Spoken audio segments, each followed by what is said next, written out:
자, 미국의 증가세가 크게 꺾였다, 이런 소식이 나왔습니다. 4월 19일인데 이제 정점을 찍고 크게 하향하는 그런 곡선이 나오고 있죠.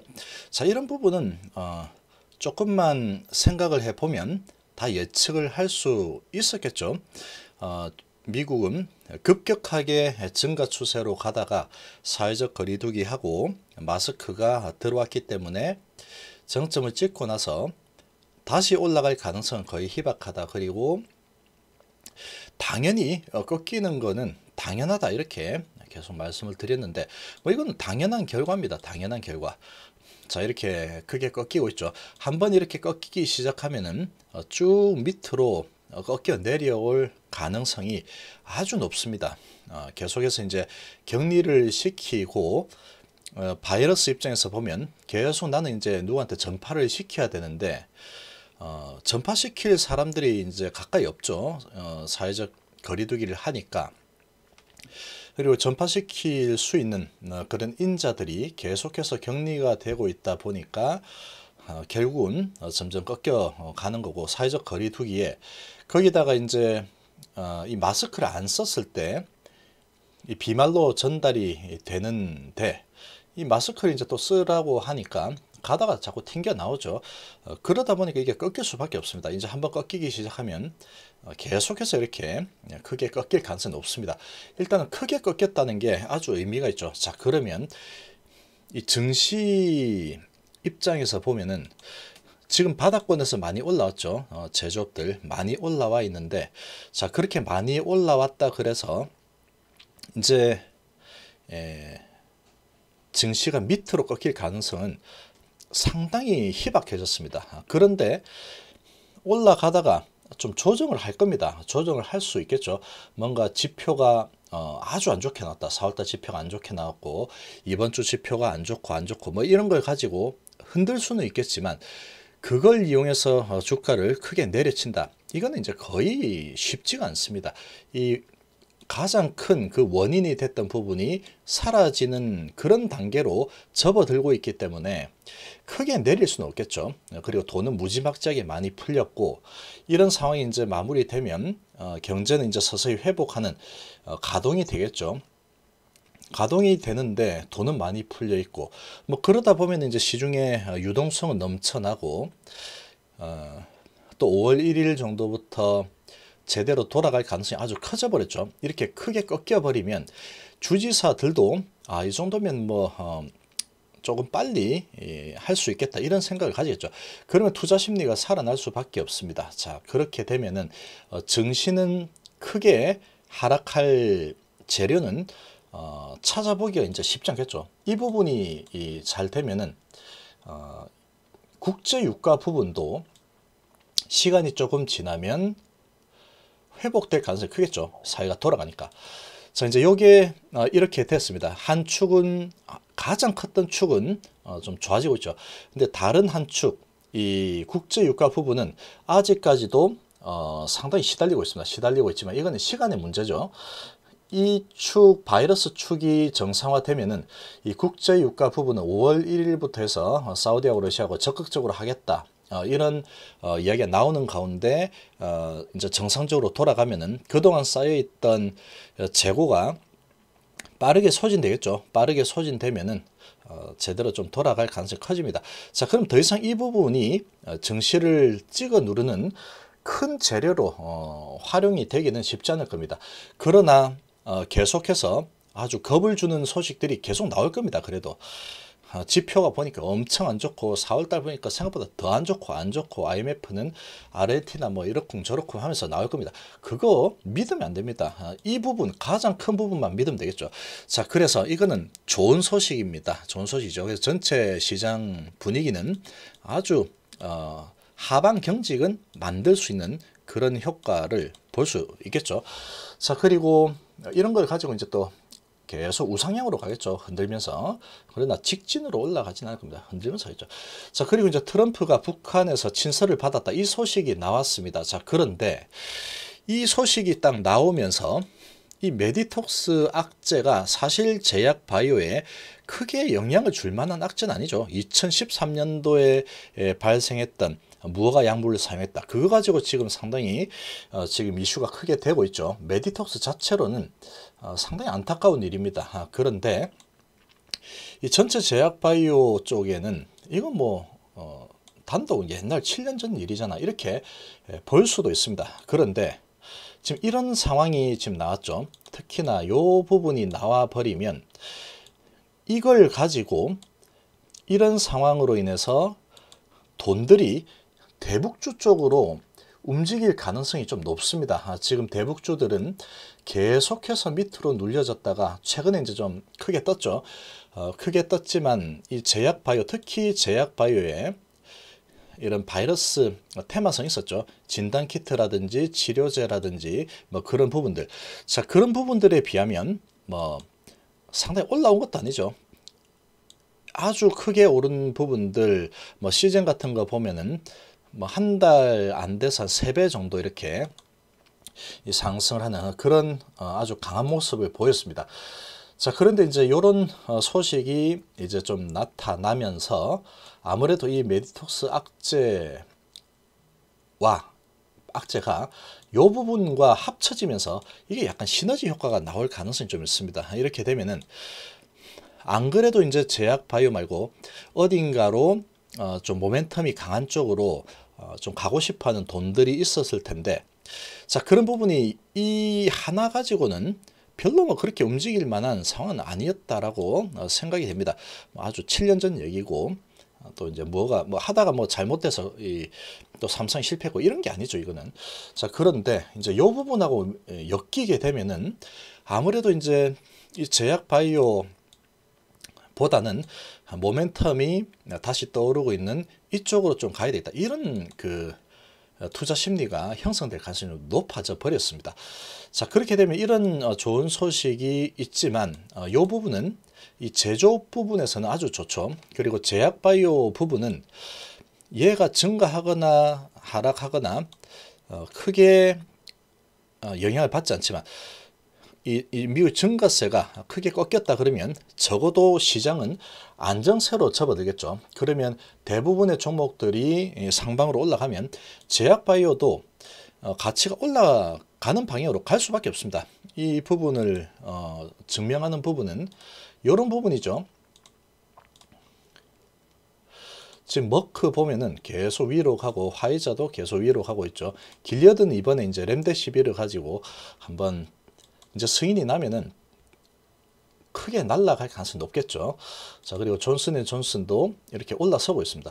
자, 이런 부분을 보면은 시장 상황이 좀 좋아지는 방향으로 가고 있기 때문에 밀어 올릴 수밖에 없죠. 그리고 이제 크게 피해를 입었던 델타 에어라인, 이 뭐 워렌 버핏이 손절을 했다 그러지만 다시 손절하고 싸게 샀을 수도 있습니다. 이게 말이 좀 안 되는 게 워렌 버핏이 그렇게 했다는 게 좀 이해가 되지 않습니다. 이거 이제 또 올라가겠죠. 올라갑니다, 이거. 보잉도 보면은 이제 시동 걸고 있죠. 지금 미국의 이런 상황이 급격하게 꺾였다 그러면 안 망하겠죠, 얘가. 안 망할 테고, 이제 몸이 근질근질한 사람들 이제 풀리기만 풀려봐라. 맨날 비행기만 탈 거야. 그럴 겁니다, 아마. 그러면 당연히 지금 이 바닥권에 있기 때문에 얘는 뭐 살아날 겁니다. 아무튼 그런 상황이고, 이 제약 바이오 부분이 계속 우상향 가고 있습니다. 자, 그런데 우리나라 같은 경우에 지금 이제 대북주라는 게 지금 엮여 있는 상황이죠. 자, 그러다 보니까 이게 아무래도 이 제약 바이오 쪽, 특히 테마성 쪽으로는 좀 아주 좋지 않게 작용할 가능성이 높습니다. 이게 좀 높아 보이고, 제약 바이오 부분 자체적으로도 아무래도 이제 특히 이 테마성으로 매수를 하는 그런 종목들, 그런 종목들에 있는 들로 들어가는 돈들은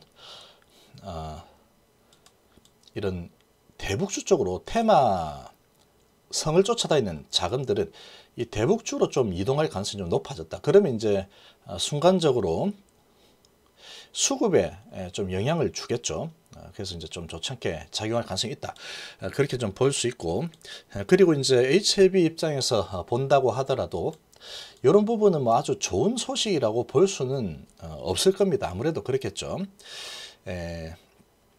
그러나 지금 이 HLB 같은 경우에는 어떤 테마성으로 올라간 부분이 없습니다. 지금 그래서 큰 폭의 하락이나 그런 게 나올 가능성은 좀 희박하겠죠. 그렇게 크지 않을 겁니다. 아마도 이 미국 증가세 꺾임 이런 부분은 좀 좋은 소식이기 때문에 그렇지만 이 제약 바이오가 전체적으로 시장 분위기는 전체적으로는 좋을 걸로 예상이 되죠. 이런 부분이 있기 때문에 시장은 앞으로 계속 좋아질 가능성이 높습니다. 제조업이나 이제 업종 대표주들 반도체만 다 마찬가지겠죠. 자, 그러고 이 제약 바이오 주들은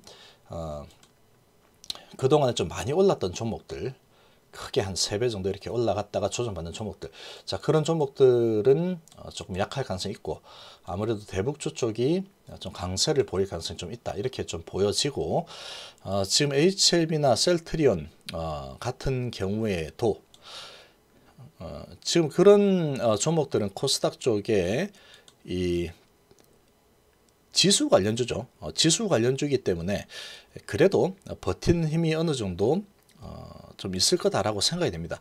아무래도 이런 부분이 있기 때문에 미국의 증가세가 크게 꺾였다, 이런 부분은 코스닥 지수는 당연히 좋겠죠. 당연히 좋을 겁니다. 자, 그런데 지수를 끌어올리는 게 반도체 쪽이나 뭐 휴대폰이나 뭐 이런 쪽이겠죠. 그런 쪽이 좀 강세를 좀 보일 가능성이 있어 보이고, 또 대북주 이런 테마는 대북주 쪽으로 좀 몰릴 가능성이 있어 보이고, 뭐 그렇습니다. 그렇게 되면은 아무래도 이제 모멘텀 부분에서는 조금 이 제약 바이오 부분이 조금 밀릴 수 있다, 이렇게 볼 수 있겠습니다. 자, HLB는 그렇지만 이제 4월 20일로 접어들고 있죠. 그리고 이제 유상증자 부분이 계속 이제 걸려 있기 때문에 그런 부분으로 인해서 이런 분위기면 아마 조금 바로 치고 올라가기는 좀 부담스러운 환경 자체가 그렇게 형성이 되는 상황은 아니다라고 좀 볼 수 있겠습니다. 자, 그렇게 본다면 여기에서 이제 좀 숨고르기가 좀 나타날 수 있겠죠. 숨고르기가 좀 나타났다가 또 갔다가 이런 식으로, 아니면은 이제 좀 횡보를 보이다가 올라가든 그런 흐름이 나올 가능성이 있다, 이렇게 보여지고, 자, 그렇지만 5월달로 접어들게 되면은 5월달로 접어들게 되면 이제 4월도 이제 얼마 안 남았죠. 시간이 가면 갈수록 나올 만한 소식들이 아주 많죠. HLB는. 그리고 어떠한 이번 바이러스 사태로 인해서 크게 혜택을 입은 부분이 없습니다. 지금 이 이뮤노믹이 백신에 대한 부분을 하고 있지만 그런 부분에 대해서도 주가가 크게 움직인 부분이 없죠. 그냥 이 리보세라닙의 가치, HLB의 가치로 인해서 이렇게 좀 올라간 부분, 그리고 이 유상증자에 대한 기대감으로 올라간 부분, 그런 부분이 거의 대부분이다라고 볼 수 있기 때문에 이 조정을 좀 한다고 하더라도 한정적인 수준에서 조정할 가능성이 좀 크다라고 보여지고, 조금 이제 많이 올랐으니 조금 조정을 보이겠다. 그러고 나서 이제 가는 거는 언제 다시 튀어 올라갈지 모르겠죠. 지금 하여튼 분위기는 그런 방향으로 좀 흘러갈 가능성이 높아 보입니다. 이 제약 바이오가 상당히 좋았죠. 상당히 좋았습니다. 제약 바이오가 최근에 상당히 좋았는데 지금 대북주들하고 비교하면은 그래도 좀 괜찮은 편이었죠. 그러다 보니까 이제 대북주들이 한번 좀 올라설 가능성이 좀 높아진 그런 상황이고, 제약바이오 특히 이 어떠한 이런 테마성으로 이렇게 올라간 부분은 아주 강력한 지금 진행이 되고 있는 종목들은 그래도 좀 버텨내는 힘이 있겠지만, 그냥 테마성으로 올라간 종목들은 조금 이제 힘든 상황이 나올 수도 있는 그런 상황이 나타날 수도 있다, 이렇게 좀 생각이 됩니다. 아무래도 이제 모멘텀이 조금 희미해지는 그런 상황이 되고 있죠. 자, HLB 입장에서는 지금 이 모멘텀이 계속해서 이제 리보세라닙의 FDA 승인 신청이죠. 그쪽으로 본다 그러면 시간이 점점 다가오고 있기 때문에 모멘텀은 가면 갈수록 커지는 겁니다. 그렇지만 아직 시간이 조금 있죠. 그러니까 올라서 좀 올랐으면 조정하고 올랐으면 조정하고 이제 그런 방향으로 움직일 가능성이 큰 그런 상황이다라고 생각이 됩니다. 자, 그렇지만 모르죠. 그런 심리를 대부분 뭐 이런 생각을 가지고 있겠죠. 그러나 이런 심리를 뒤덮고 기회는 이때다. 그러면서 특히 고매도 세력들이 이제 지금 그래 이렇게 될 때 좀 갚아 나가야 되겠다라고 판단하면 그냥 가는 겁니다. 얘는 지금 조정을 무지막지하게 많이 해놓은 상태이기 때문에 공매 세력들이 그렇게 그냥 생각하고 그러거나 말거나 나는 지금 이번 바이러스 가지고 올라간 게 없다. 지금 이제 그렇게 좀 다시 한번 조금 분위기가 다른 쪽으로 이동하는 그런 모습이 나타난다 그러면 또 메디톡스발 이런 걸 악재로 이용을 한다 그러면 그런 부분을 이용해서 나는 저가 매수하겠다 그렇게 들어올 수도 있는 겁니다. HLB는 그렇죠. 바이러스 테마 타고 간 적이 없기 때문에 그렇습니다. 자, 그래서 테마를 타고 이렇게 올라갔다 그러면 이런 테마가 꺼지게 되면은 아주 뭐 좋지 않겠죠. 그렇지만 HLB는 그런 상황이 아니라서 어찌 보면 급등은 못했지만 그런 게 없어서 오히려 어찌 보면 다행일 수도 있는 겁니다. 자, 그리고 나중에 이제 이뮤노믹에서 백신 잘 만들면 그때 이제 한 방 터트리면 되는 거겠죠. 아무튼 이제 제약바의 전체적인 분위기는 그런 흐름이 조금 나타날 수 있다. 그렇지만 결국은 돈 많은 메이저들이 HLB는 어떻게 움직일까? 거기에 그냥 달린 겁니다. 거기에 돈 많은 메이저들이 지난주 금요일 날 이미 조정 받았잖아. 근데 더 받으라고? 그러면서 올리면 올라가는 거죠. 업종 대표주는 엄청나게 많이 올랐죠. 엄청나게 많이 올랐고 이제 기세가 꺾이는 이 정점을 찍고 내려오는 그런 상황이다 보니까 계속 좀 좋을 겁니다. 그렇지만 이게 계속 10% 오르고 또 10% 오르고 뭐 이렇게 갈 수는 없겠죠. 그렇게 가기는 쉽지 않을 겁니다. 올라가더라도 뭐 조금씩 올라가겠죠. 자, 그렇게 본다면 미리 매를 맞아서 HLB나 셀트리온 같은 경우에는 미리 매를 맞았기 때문에 나는 이제 좀 갈 거다. 그렇게 될 수도 있는 겁니다. 그렇지만 전반적인 제약바이오 입장에서 보면 아무래도 이런 사건들이 아주 좋은 방향으로 움직이기는 힘든 그런 좀 소식들이 주말에 나왔다. 이렇게 좀 볼 수 있겠습니다. 자, 이번 시간 이 정도로 마무리하겠습니다. 감사합니다.